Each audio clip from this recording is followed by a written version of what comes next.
Hello and welcome to this, the 38th unit of this course in Global English. We are in speaking module and today we are starting unit number 4 of the speaking module.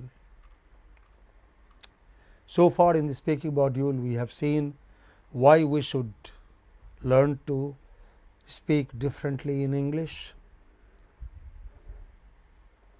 how speaking at a slow tempo helps, and then we also look at a feature we perhaps were not aware of, that is pausing within the sentence after every phrase. And I insisted that we must learn this because it is so typical of English as a spoken language. Today we are going to talk about social etiquette in English. Unlike many other communities, English speaking people do not have the custom of touching feet or joining hands. They at the most shake hands, otherwise they just greet each other with good morning, good evening, good afternoon, and when they part they say good day or good night. That's the wish they express. When they meet you in the morning, they wish you a good morning. When they meet you in the evening, they wish you a good evening, and when they part from you, they say have a good day or have a good night, depending upon the time of the day. It can also be good afternoon, good night, good morning, good evening. It just is a matter of practical reality. Similarly, there are other features to mark social etiquette in English, and as somebody has rightly said, any speaker of any language ideally should speak appropriately, correctly, but sometimes it so happens that all of us make mistakes. But the reality is that you can get away with mistakes of grammar, but not with mistakes of social etiquette. It is very, very important for any speaker of any language to be polite and to show through language that they are polite. In this unit today, we are going to talk about politeness markers. What are those elements that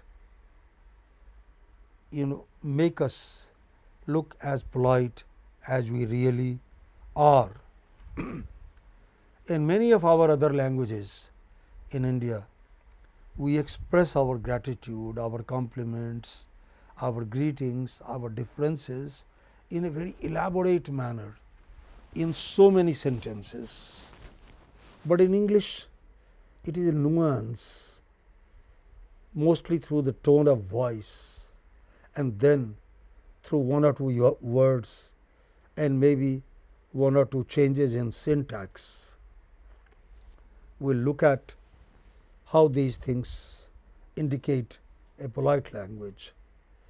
We will also have some occasion to talk about tone and intonation of English, but let this be enough to say a polite language in every community, in every community of every language, in every community of speakers of every language, is understood very easily, because it also comes through your voice.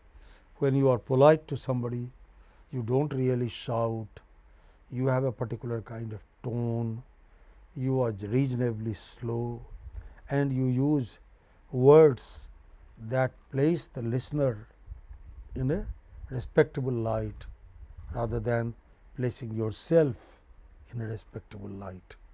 that is true also of English. Let us look at some examples. Before we go into some detail looking at theoretical stuff, let us see some examples first. What is English culture like? So, here is a poem from a fiction book. I have taken it from a book, a very popular book written in the 19th century. The book is called Alice in the Wonderland. Apparently, it was written for children, but it has been more popular among adults for its childlike simplicity, for its childlike criticism of the world, etc., etc. But this poem first. It is an imaginary situation. A lobster talks to a snail. Sorry, a whiting talks to a snail. They are both very slow, but it seems snail is slower. Okay. So, here the poem goes.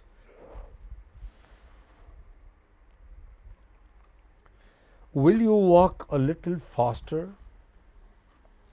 Said a whiting to a snail. Please look up dictionary for any word that may be new for you. And as I said in an earlier unit, when you look up a dictionary, not only be content with meaning, also look up the origin of the word, the spelling, the pronunciation, the usage, okay, so that you do not have to go for that to back to the dictionary again. Okay. So, here it goes. The lobster, sorry, a whiting speaks to a snail. Will you walk a little faster? Said a whiting to a snail. There is a porpoise close behind us, and he is treading on my tail. See how eagerly the lobster and turtles all advance. See how eagerly the lobsters and the turtles all advance. They are waiting on the shingle. Will you come and join the dance?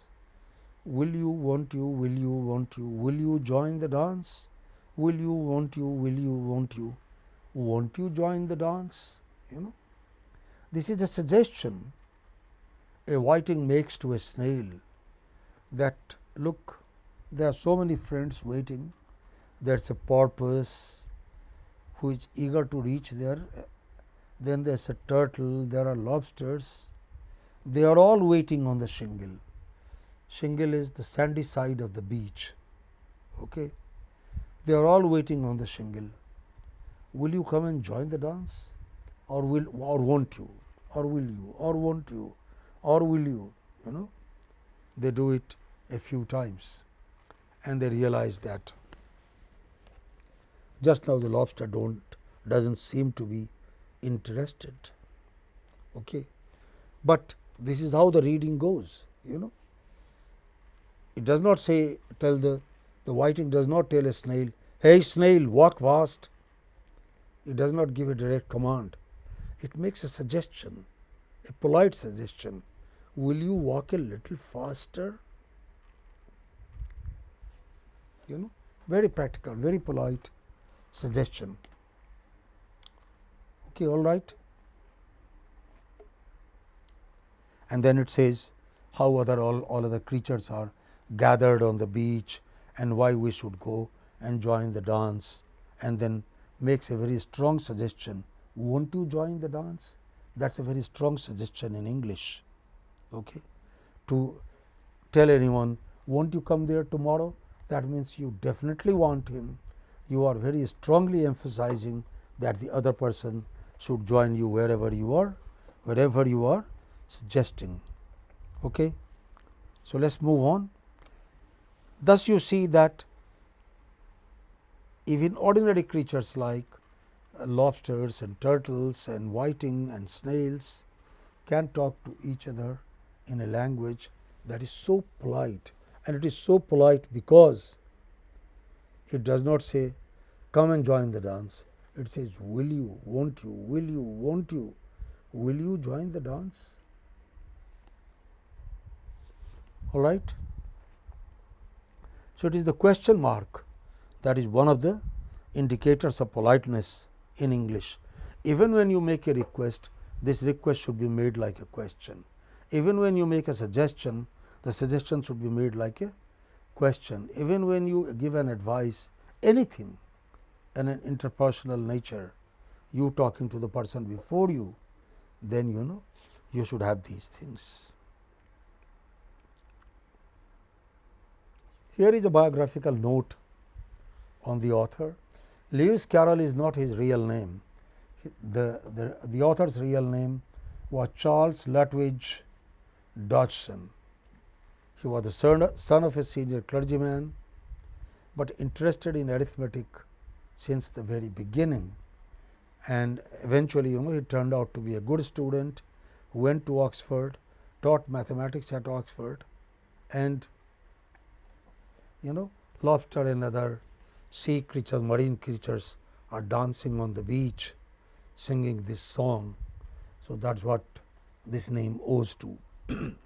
You can look up the net, there are wonderful videos, and you may enjoy watching those videos and listening to this song and doing it yourself. Okay. But the point I am making is, see how the suggestion is being made, not that Whiting tells the snail, come and join the dance. Okay. No way, that is not English. The English manner is like a suggestion through a question. Will you come and join the dance, or won't you come and join the dance? Will you walk a little faster, rather than saying, hi buddy, walk a little faster? That is not English, right. So, I think you should agree that in English, this is how polite suggestions are made, advice is given, things are given and taken, help is given and taken, and the world of English goes on.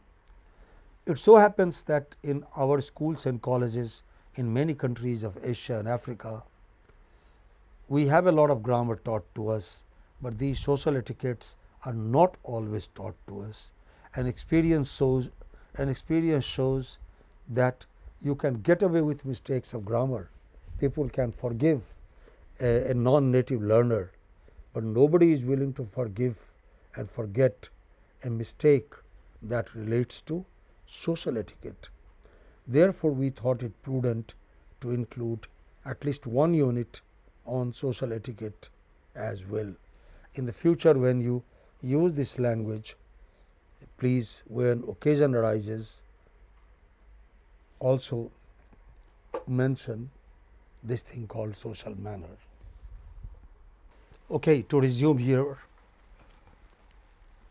English, like many other languages, does not have, modern English at least, does not have two pronouns to mark a familiar and a formal relationship, just as in Hindi or Tamil or in Telugu or in many other languages, many other Asian and African languages, we have those pronouns. French has them. English does not have. English used to have thou, but which was for familiar situations, and you for more formal, but now it is you for all. You just do not hear thou anymore, except in church or in very frozen situations or in old books, etc., etc. Okay.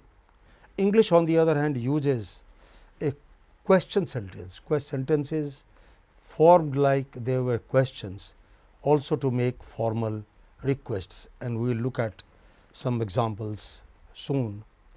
English also uses words like please, sorry, thanks, kind or kindly, and other words, excuse me, to express, to show politeness. Actually, the culture of the language or language of a particular culture, that is in this case the English speech community, is such that even when somebody offers help to another person, the help is offered like a question.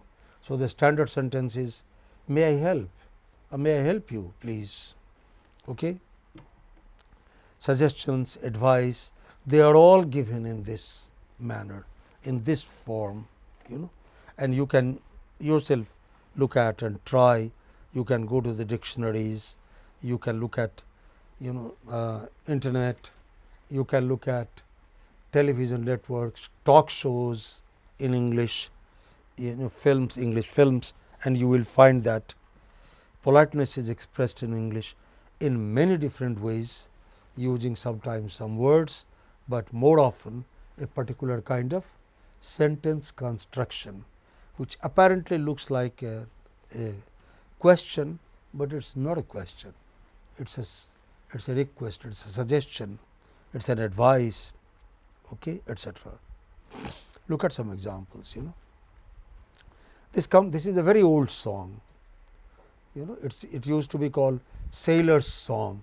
Remember that for about 500 years or more, the British have been going out as sailors to explore the rest of the world. And when a sailor set out, okay, one never knew if the sailor would come back and when the sailor would come back. But the sailors did, and they brought wonderful goods from abroad, like from Asia. They took silken dresses, or they took back tea and spices and herbs. So, this song has many variations. Here it says, I will give you jewels, I will make you rich and free, I will give you silken dresses, madam, will you marry me? But it has other versions, and another that I know of is, I will give you silken shirt and I will give you tea, will you madam marry me? Okay. And it goes on. The point here is not whether this is silken shirt or tea or jewels. The point here is, this is how a request, a suggestion, a proposal is made in English. The sailor could no way have said, madam please marry me, or madam come marry me. The idiom is, madam will you marry me, like a question. Okay. Let us go on.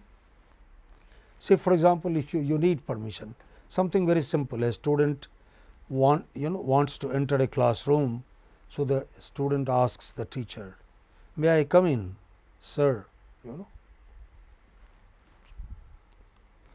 It's not English to say, I want to come in, sir, please permit me to come in, sir, but this is considered a good enough request. May I come in, sir? The stress would be on the preposition following the verb. May I come in? May I come in, sir? Okay. Or another request, somebody does not feel well and talks to a friend and says, may I speak to the doctor, please? Remember, they use please, thank you, sorry, excuse me, even within family, even among friends. It is not just with strangers, unlike many of us, Among us, these things will be considered a little bit too formal, a bit too formal, and may not even be taken well while speaking in our languages, But in English, it is expected and it is considered all right that even among friends or family, you would use words like please and thanks and sorry and that sort of thing. Okay. So, another common request, can you tell me the time, please? The answer is not yes or no. The answer is tell the time. It is 5:50. That is the answer. So, can I take my book to the reading room? Many libraries, many reading rooms do not allow books from outside the library to go there, but this book is not available in the library, and while reading there you want to compare. So, it is all right for you to ask the librarian or the reading room in charge, can I take my book to the reading room, please? Or can I use my own pen in the reading room? Usually many reading rooms, such as the reading room in the British Library, Euston in London, doesn't allow you to take your own pen inside or pencil inside. You have to use their pencil, and their pencil is available for purchase. So, but in this case, their books may be there, their pencil may be there, but you want to take your own book for the sake of reading and comparison. Then you can ask, can I take my book to the reading room, please? Or can I use my own pen in the reading room, please? Or can you help me charge my cell phone, please? Can I speak to you for a moment, please? Can you please direct me to a charging point? I am unable to find a charging point, new place for me, and therefore, there is no harm telling the person in charge of the place that please kindly direct me to a charging point. Can you prepare a dart chart for me, please? As suppose somebody is sick and has been hospitalized and they are leaving now, and they are they should have got a dart chart, but they haven't been given one yet. So, they will be within their good manners if they said, can you prepare a dart chart for me, please? All right. Similarly, suggestions, So, just this thing, making a suggestion. Suppose somebody is not waiting patiently in the queue and troubles the clerk time and again, then the English speaking clerk might tell the waiting patron, can you wait a moment, please, or would you mind waiting a little longer, please? Okay. Or can you fill in the other form, please? Suppose somebody has filled in a wrong form, you are applying for a visa and you have to give several forms. So, it is possible that sometimes we make mistakes, and by mistake we filled in a different form. Then the clerk might tell us, can you fill in the other form, please? Or would you mind looking at our website? It tells you what form to fill for which purpose. So, rather than say go and look at our website, that will not be a good English manner. Good English manner is to say it as a suggestion, as a question. Would you mind looking at our website, please? Can you call at this time tomorrow, please? May I see your ticket, please? Quite often on the train you may have come across ticket collectors who ask you for your ticket, but they do not always use well formed question sentence. Must you leave this evening itself? Okay. That is again a question. Will it not be better to use another font for this invitation? Will it not be possible for you to reply before this evening by checking reply all, please? Okay. All of these things are suggestions. Okay.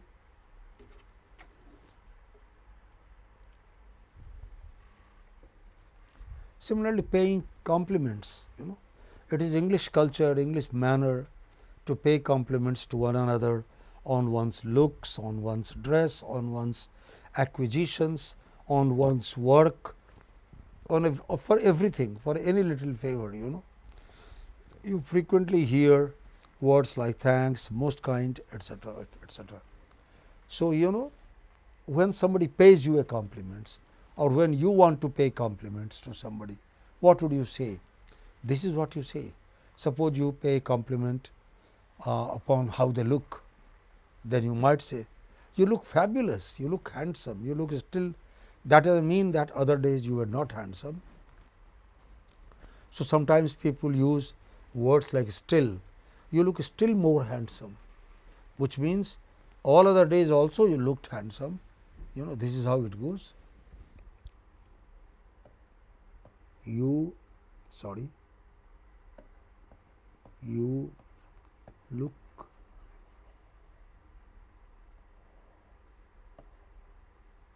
still more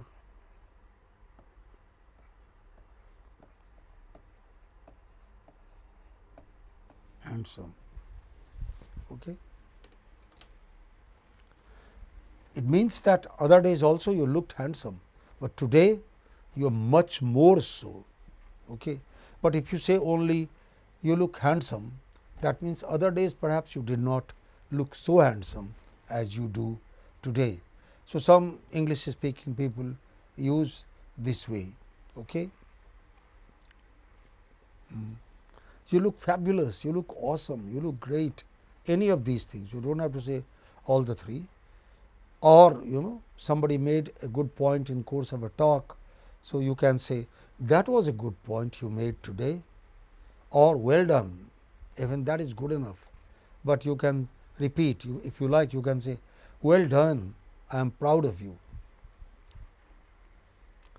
It was indeed a very timely intervention, somebody thanks you.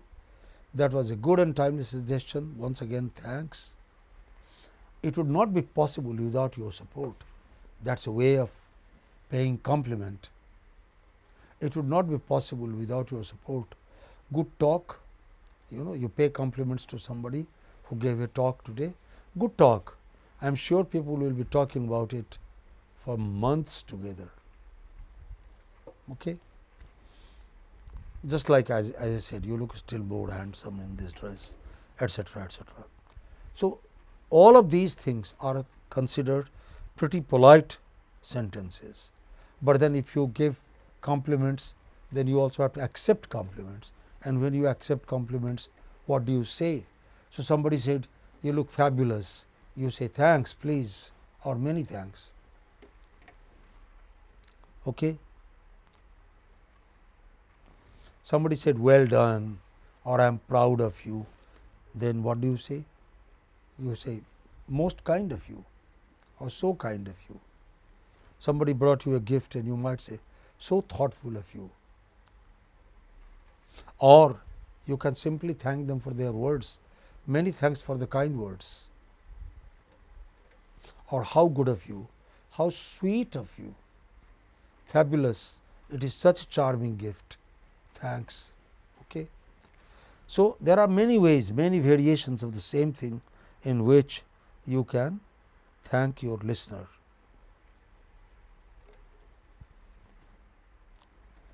Sometimes you have reasons to apologize. Okay.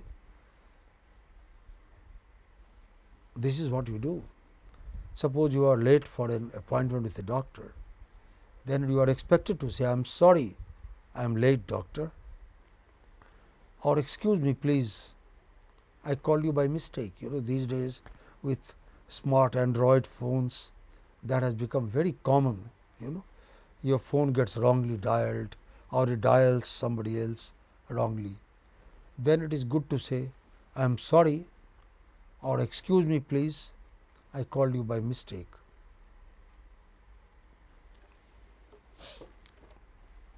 Or in this manner you can go on through all sentences, all situations, you can construct some of your own.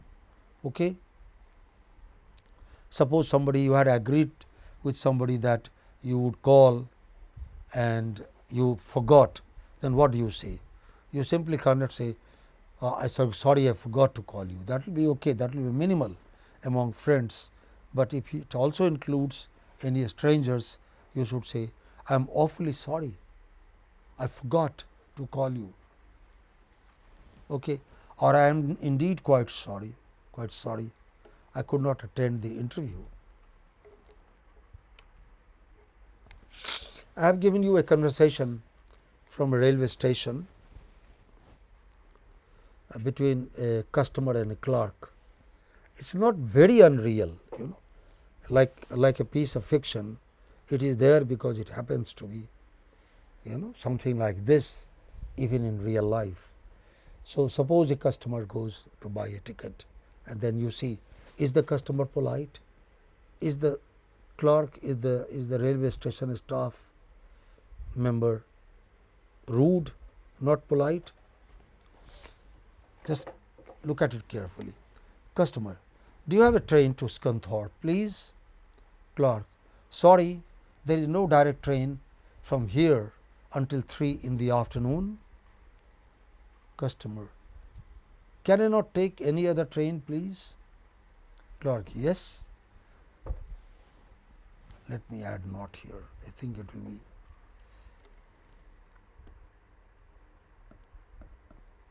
can I not take any other train please? Clerk, yes, there is one at 9:11. You can change at Doncaster and get another train to Scunthorpe. Customer, when does the 9:11 reach Doncaster? Clerk, it may be there by 10:01. You know.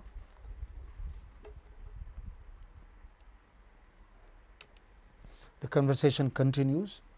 Customer, and when would I get the connecting train to Scunthorpe? Clerk, there is a shuttle leaving Doncaster at 10:50. You can be at Scunthorpe by 11:30. Customer, how much would the tickets cost please? Clerk, for a direct ticket, that is for a ticket which does not break your journey at Doncaster, it's called a direct ticket. For a direct ticket, you will have to pay £1.10 please, or as the clerk here as the customer here says, as the clerk here says in the local idiom.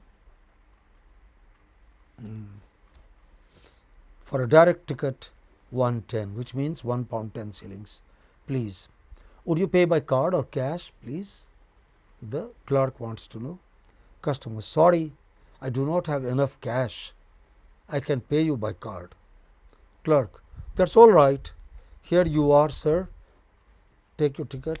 Wish you a very happy journey. Customer, that is most kind of you. Clerk, don't forget to change at Doncaster, sir. Okay. So, an entire conversation. Now, tell me who is more polite. If you look at the discourse markers which indicate politeness, then you would find they are both equally polite. They are both polite to each other. They both respect each other. They both think that the other person is helping the first person. That should be the attitude, particularly when you speak in English to anyone else, be it family, friends, or be it total strangers. Okay.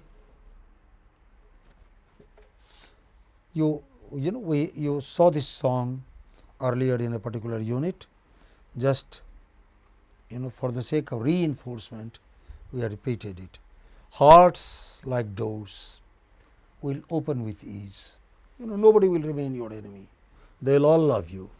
Hearts like doors will open with ease to two very little keys. And do not forget that two of these are a thank you and if you please. Okay. All English medium schools use this rhyme early in everybody's life to make them understand this English social etiquette.